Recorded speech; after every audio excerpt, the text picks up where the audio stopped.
అనిల్ రావిపూడి అంటే గుర్తొచ్చింది, మంచి ఫ్రెండ్ కదా. Yes, yes. ఆ? అవును. కానీ అనిల్ రావిపూడి సినిమాలలో ఒక్క సినిమాలో కూడా లేరు కదా మీరు. నిజంగా అదేదో యాక్సిడెంటల్ గా జరుగుతుంది.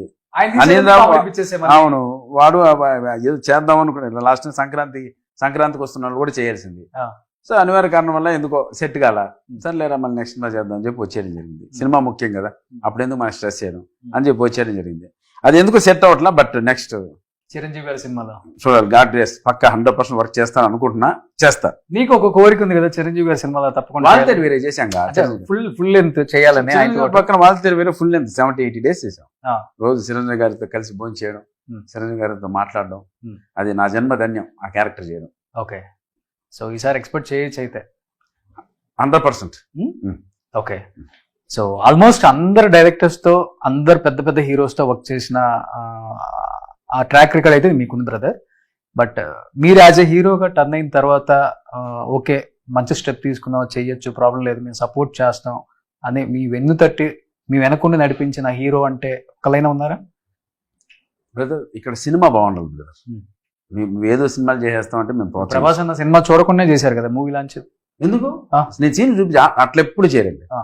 ట్రైలర్ చూస్తారు, కొన్ని సీన్స్ చూస్తారు, అన్ని చూసి ఈ క్వాలిటీ ఉంది, దీంట్లో విషయం కనపడుతుంది అంటేనే చేస్తారు. మనం ఏదో తీసుకుని ఒక యూట్యూబ్ క్వాలిటీ తీసుకెళ్ళి చూపిస్తానంటే ఇది ఎట్లా నేను చేస్తారా? వాళ్ళ స్థాయికి మనం కూడా ఒక గౌరవం ఏమి ఇవ్వాలి, వాళ్ళకి మెచ్చి వాళ్ళ ఆ ఫ్రేమ్ కావచ్చు, ఆ దాంట్లో ఉన్న మెయిన్ కీ సీన్స్ కావచ్చు, ఓకే, ఇవన్నీ చూపిస్తేనే ఇది మేము రిలీజ్ చేయగల సినిమా అని వాళ్ళు అనుకుంటేనే చేస్తారు. మనం ఏదో సినిమా చూపించేస్తే చేస్తారా? చూపించరు. అది బాలయ్య బాబు గారు చూపించారా? లేదు, ఇంకో చూపిస్తారు. బాలయ్య బాబు గారికి 100% చూపిస్తారు. సినిమా చూపిస్తారు, బిఫోర్ రిలీజ్ చూపిస్తారు. బాలయ్య బాబు గారిది మీది ఒక బాండింగ్ వేరే లెవెల్ కదా అసలుకి. ఆ? అది దానికి ఫ్రెండ్స్ అని పేరు పెట్టొచ్చా, లేకపోతే గురు శిష్యులు అని పెట్టొచ్చా, లేకపోతే అన్నదమ్ముల అనుబంధం అని చెప్పొచ్చా? శిష్యులని పెట్టచ్చు ఆ. అంతే. బాలయ్య బాబు గారు ఆ పౌరాణిక డైలాగులు నా చేత చెప్పించడం, మీరు చెప్పారు కదా ఆయన. టర్కీలో చెప్పాము. అది ఒకటి చెప్పరా?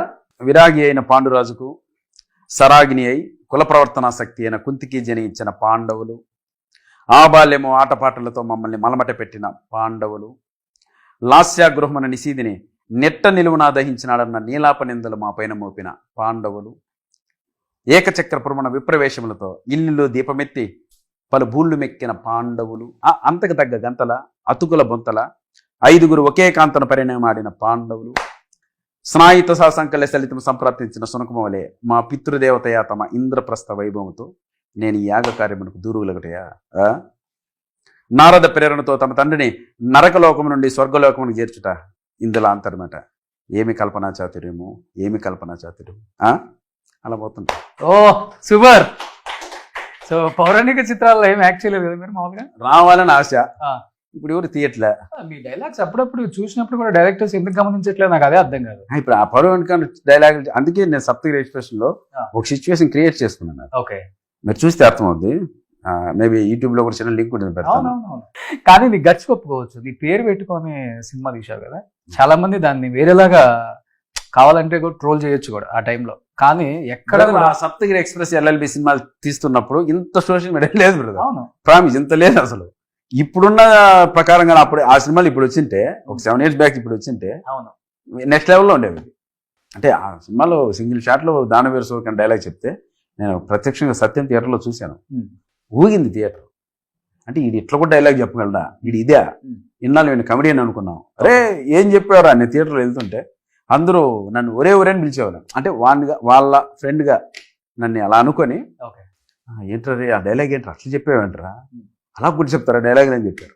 బట్ ఒక 10-15 years బ్యాక్ ఇండస్ట్రీలో చూసుకుంటే, అంటే ఏదైనా రోల్ మనం చేసామంటే ఏ డైరెక్టర్ అయినా ఏ హీరో అయినా కానీ పోలీస్ అంటే పోలీస్, లాయర్ అంటే లాయర్, కమెడియన్ అంటే కమెడియన్ ముద్రేసేవాళ్ళు, ఒక స్టాంప్ ఉంటుంది ఇండస్ట్రీలో. కానీ బ్రేక్ చేశారు మీరు, నెక్స్ట్ వచ్చిన జనరేషన్ బ్రేక్ చేశారు దాన్ని. అంటే ఒక కొన్ని సినిమాలు తీసిన తర్వాత ఏదైతే అదైంది, మనం అనుకున్న స్టెప్ డెఫినెట్గా మనం రీచ్ అవ్వాలంటే ఒక అడుగు ముందుకేద్దాం. సరే అయితే వెల్ అండ్ గుడ్, లేకపోతే మళ్ళీ మనమైతే క్యారెక్టర్స్ లేకుండా అల్లాడిపోం కదా అన్న ఒక ఉద్దేశంతో చాలా మంది చేశారు. వెన్నెల కిషోర్ కానీ, ధనరాజ్ అన్న కానీ, శ్రీనివాస్ రెడ్డి అన్న కానీ, సప్తగిరి కానీ, సుధీర్ కానీ, అందరూ స్టెప్ వేసి డేర్గా కమెడియన్ నుంచి హీరోగా వాళ్ళ ట్రాన్స్ఫర్మేషన్ అనేది చాలా కష్టం అది. బట్ ఇనిషియల్గా ఎలా ఉందో మాకైతే తెలియదు, కానీ యాజ్ ఏ మీరు అనుభవించుంటారు, మీకున్న అనుభవం అంటే ఏమని చెప్తారు? అది అది మంచి పరిణామం అంట. ఎందుకోసం అంటే అదే వాళ్ళలో ఉన్న ఎమోషన్స్ ఇంకా ఇప్పుడు ధనరాజ్ మొన్న రామ రాఘవ సినిమా చేశాడు, సినిమా ఫాదర్ ఎమోషన్స్ పైన తీశాడు. అంటే ధనరాజ్ నుంచి అటువంటి సినిమా ఎక్స్పెక్ట్ చేయం. ఎందుకు ఎక్స్పెక్ట్ చేయం? అతను కమెడియన్.